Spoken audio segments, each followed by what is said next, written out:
HTTP status codes. Why do we need to learn about them? Because it is one of the favorite topic which you will be asked in your interviews. And in this video, we will be learning about HTTP status codes using REST API with our own server. And also, I promise you all, if you watch this video, you don't need to watch any other video regarding HTTP status codes. And in case you forget about this, you all can come back to the same video again. But yes, for sure, it is the best video you will find on YouTube. Let's start. Let's see what all things we will be covering in this video. Okay, so there are 5 families starting from 100 till 500. All these have some resemblance, and we will be checking each one of them. Before we start, this 100x family, it is very difficult to mimic on REST API. So for this, we will be checking a real life example, and it will be properly explained to you all. Let's start with the first family, 100. 100x. 100. What is 100? It is continue. As the name suggests, it is like whatever the thing is going on, just continue whatever is happening. So it's like the server has received some headers and it is waiting for the body, or it is like continue sending the request body. Whenever we make a request, it has different parts of it, out of which two of them are very important. One is headers and one is body. Headers mostly contains the authentication parts, and in body you send some data which you want to send into the database. In this example, we went to a restaurant and we are ordering some food. So to the waiter, we just tell them few items, and then we are like, okay, these are the things I want to eat. And then waiter is like, okay, I have noted down these things. Is there anything else? Please continue, so I can just take all the orders in one go. So it's like, just continue whatever you are doing. Next up, let's see what is the next family. 101, switching protocols. What do you mean by protocols? Protocols is like kind of a language. So in servers, HTTP is one kind of a protocol, then WebSocket is one of a protocol.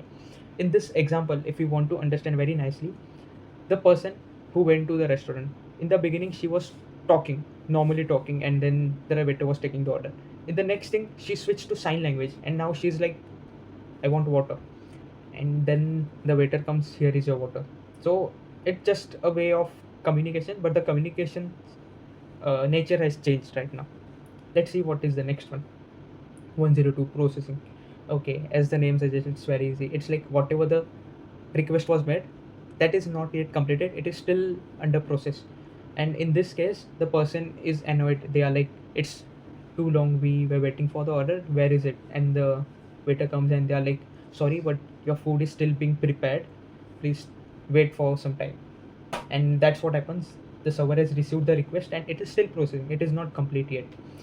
So for 100 family, it is not easy to mimic on REST API. That's why we followed this approach. But we'll be checking about the other families from 200 to 500 with our GitHub setup. For this GitHub setup, I need you all to pay very proper attention to this. Now here comes the most important part, where we'll be checking how the actual responses and status works from family 200 to family 500. This is the repository which you need to visit. Then just clone it, and after cloning, something like this will be shown to you. Let me just open my VS Code. Till then, I'll just give you a walkthrough. It has the requirements.txt, it has all the libraries mentioned, and there's a collection of Postman. So for this video, we need Postman client. Will be using it because it is user friendly and it is very classic. Even professionals use it, so it's very good to have a hands-on to this one. And if you want to, set up Postman, I'll just attach a video in description which you can check and set up your Postman for the same. Okay, so there it goes. After cloning, you have to come to this repository. Before that, let me just turn on my virtual environment. There it was. Then we go to, okay, not, yes.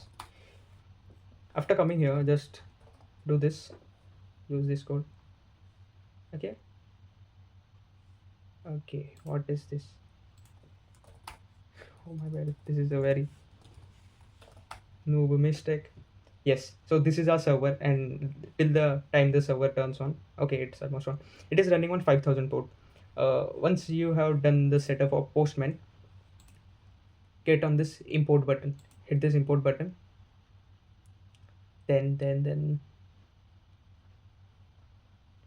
hit on files, then scroll down and you can see this Postman collection. If you double click, you will be easily able to get this Postman collection imported in your Postman. And then yes, these are the requests which we'll be using. No need to worry about the code which is being present here. We are not going to get deep into any of that code. We just want to know the status codes.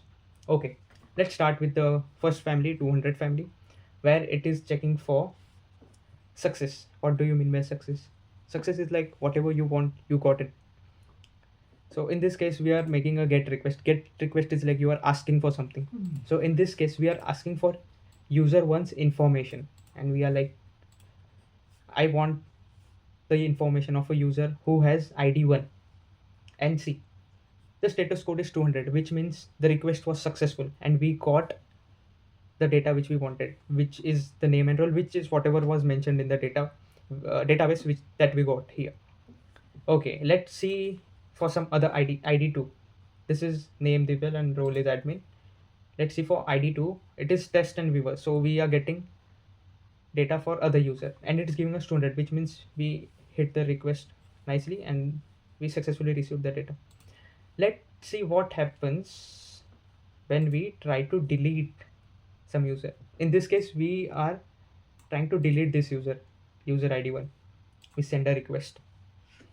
We got 204 no content, which means we deleted the user and now there is no object of that user in the database. Okay, is it actually deleted? Let's see. Let's go back and let's try to see if we are able to get user 1. Oh, 404 not found. We actually moved to the fourth family, and yes, it is trying to check for the user, but it's saying user not found because we actually deleted it and it was showing no content. So yes, let's move on to the next. It is a post request. Okay, creating a new user. In this one, we'll be creating another user where this is just a dummy. We are adding the role as editor, and post is like you are sending the data. So you are sending some name and role, and it's like this is the data which I want to be served for this particular user. Now we just hit send and let's see what we get in the code. 201 created.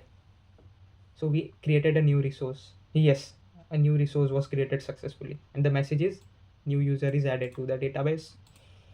Perfect. See, there are many codes under 200 family, so it is very difficult to mimic each and every of them in a dummy server. So I'll be sharing some references which you can see, and where you can see status codes for almost all of them. And in this video, we are trying to cover as many as possible, and the ones which we will be covering here will be perfect for you, and you will be interview ready, and you can actually build your own, and you won't face any issues with status codes. This was about 200 family, which is success family. Let's move on to third, which is redirect.